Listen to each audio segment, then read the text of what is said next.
Hello साथीहरू, के गर्दै हुनुहुन्छ? खाना खानुभयो? आजभोलि तरकारी के खानुहुन्छ? तरकारी चाहिन्छ भने लिन आउनुला। यता बोडीहरू टन्नै फलिरहेछ। बोडीहरू बिक्री भएकै छैन। म सित्तैमा दिन्छु ल। यस्तो दामी बोडीहरू फलिरहेछ।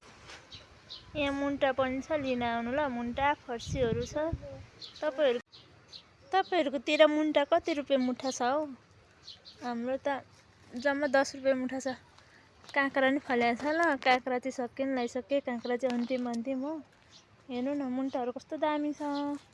10 रुपियाँ मुठा नि बिक्दैन क्या मुन्टाहरू। टन्नै छ। यहाँ चाहिँ मैले धनियाँ छरेको छु। बोडीहरू हेर्नु न कस्तो दामी फलेको छ। कस्तो दामी खोर्सानी नि फल्न लागेको छ। चाहिन्छ भने लिन आउनु है सबैजना। By by.